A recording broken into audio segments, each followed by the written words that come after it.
Bonjour, bonsoir, selon l'heure à laquelle vous allez suivre cette émission.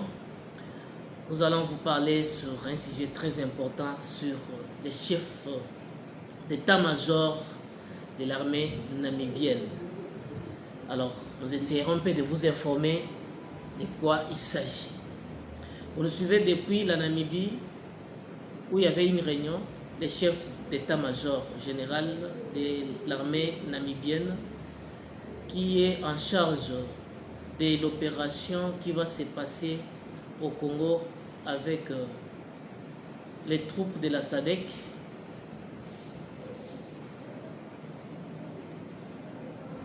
Quatre jours après la décision, les chefs d'État d'envoyer les troupes ici au Congo,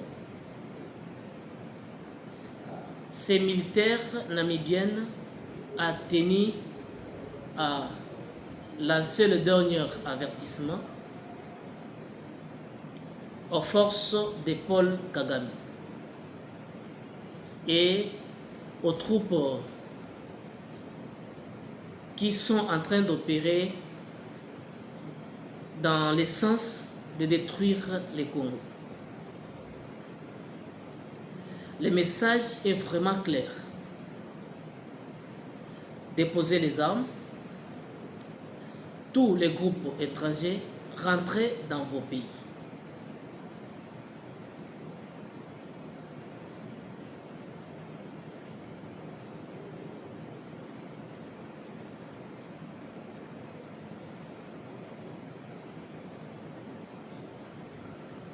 Ce chef militaire a tenu une réunion stratégique avec les chefs d'état-major congolais et d'autres responsables de l'armée du pays membre de la SADC.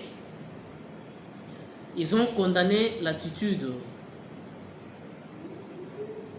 de la force régionale EAC qui est venue ici au Congo et il a refusé de se battre, qui a souhaité aggraver la souffrance du peuple.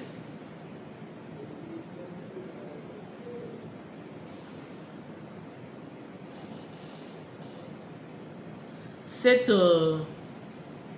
réunion de haut niveau des responsables de l'armée des pays de la SADC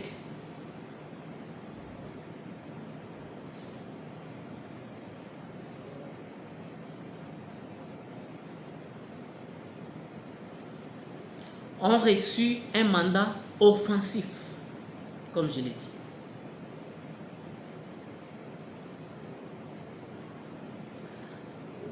Des différents présidents se sont engagés. C'est une force de combat au sein de la brigade de la MONUSCO. Cette réunion de haut niveau a condamné l'attitude des Nations Unies qui a freiné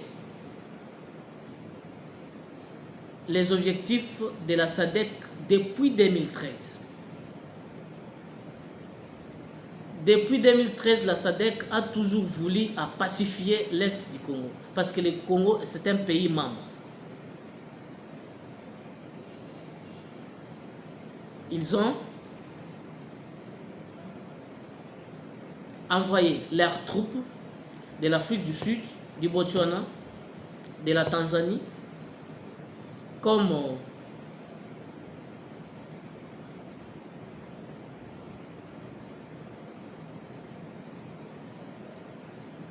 une brigade de réaction rapide. Cette brigade de réaction rapide avait pour rôle de démanteler tout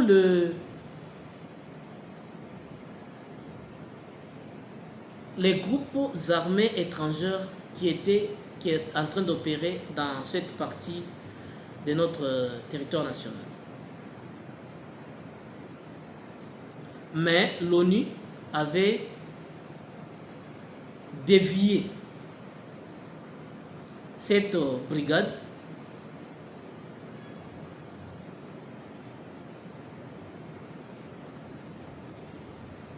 vers une brigade, je ne sais pas, des Pakistanais ou quelque chose comme ça, où ils ont été engloutis. Et on a changé leur mandat. Ils n'ont plus à faire le travail de la SADC. C'était d'attaquer les groupes étrangers et de les neutraliser, qui se sont retrouvés bloqués, étouffés par l'ONU.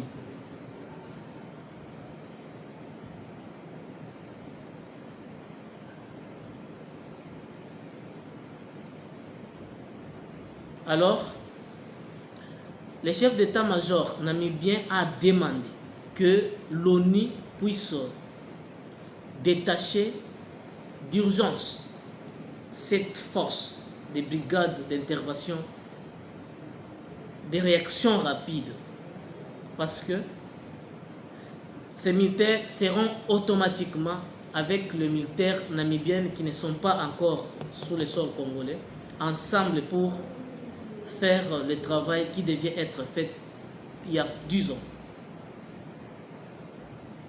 C'est là,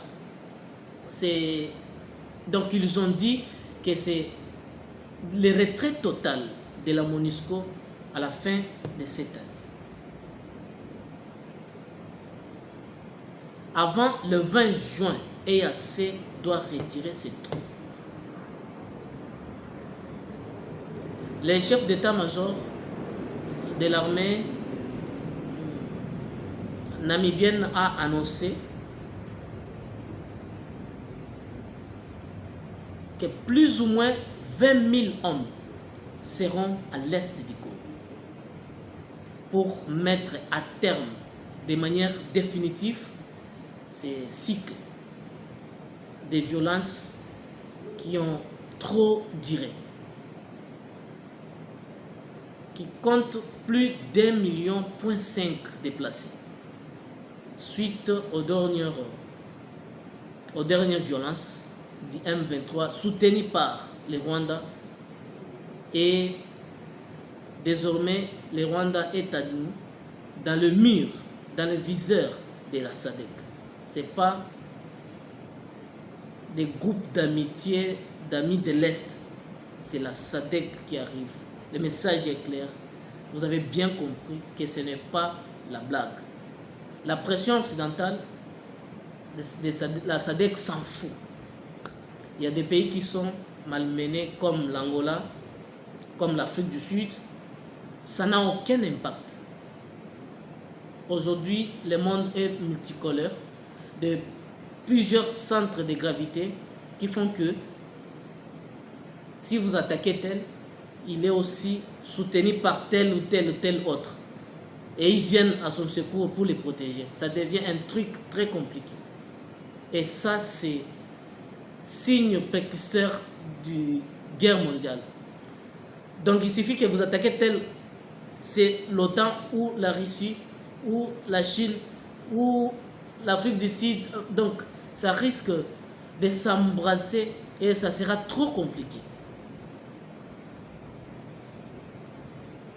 Je crois que ceux qui sont dans les géostratégies mondiales, ils comprennent ce que je suis en train de vouloir expliquer. Il y a plusieurs centres de gravité là où beaucoup de gens se retrouvent pour des intérêts communs. Les intérêts, ça peut être les intérêts militaires, où j'achète chez vous, vous me protégez militairement. Ah, je vais investir chez vous, vous me donnez aussi votre appui en cas de besoin. Ça, c'est vrai. C'est comme ça. Les Arabes sont divisés en deux. Les autres sont avec la Chine, les autres sont avec les Occidentaux. Le monde est divisé presque en trois.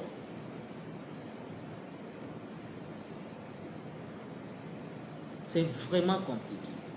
Mais le message, vous l'avez entendu. C'est qu'on a toujours dit, lorsqu'on donne des conseils à un orphelin, il faut que l'enfant qui a les parents puisse aussi écouter. Donc, les Rwandais ne disent pas qu'ils n'étaient pas au courant. Ils sont au courant. Il a peur. Il a peur. Là où il est, il ne dort pas encore. Il ne ferme pas les yeux. Parce que les gens qui viennent là ne sont pas des enfants. C'est général, vous l'avez vu. La photo que j'ai mise sous le profil là, vous l'avez vu. Il était à Goma. Il n'était pas venu en tourisme s'amuser. Ils savent ce qui se passe. Il les a bien expliqué ce que les Rwandais ont fait à la RDC. C'est inimaginable. C'est inhumain. Vous continuez à tuer un peuple qui ne réagit pas, qui ne vient pas vers vous, qui n'entre pas dans votre pays pour venir vous déstabiliser. Vous pensez que vous êtes trop dangereux, spécial, faiseur de guerre? Non. Le Congo n'a jamais traversé vers le Rwanda. Et tout ce qui se passe à l'Est vient de Rwanda. L'Ouganda, même chose. Et ils ont dit, ça doit s'arrêter. Félix Tshisekedi s'est entretenu avec Denis Sassou Nguesso à Oyo, entre autres sur le déploiement de la SADC. Parce qu'il y a plusieurs implications. Mais bon, au fur et à mesure, on viendra vous informer. Chers Congolais, soyons humbles.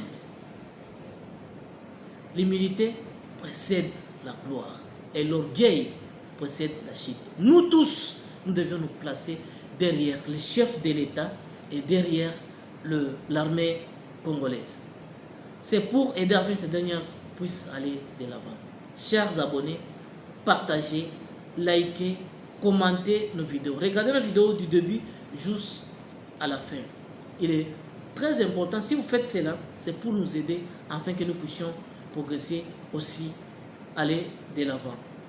Et votre commentaire, vos partages, ça nous aide, non? C'est ça, nous faisons partir de l'armée numérique de la République. Mais pourquoi vous ne voulez pas nous soutenir? C'est pourquoi nous avons besoin de votre soutien. Et nous voulons en sorte que cela puisse nous aider afin que nous puissions aller de l'avant. Soyons unis. Cette guerre va finir.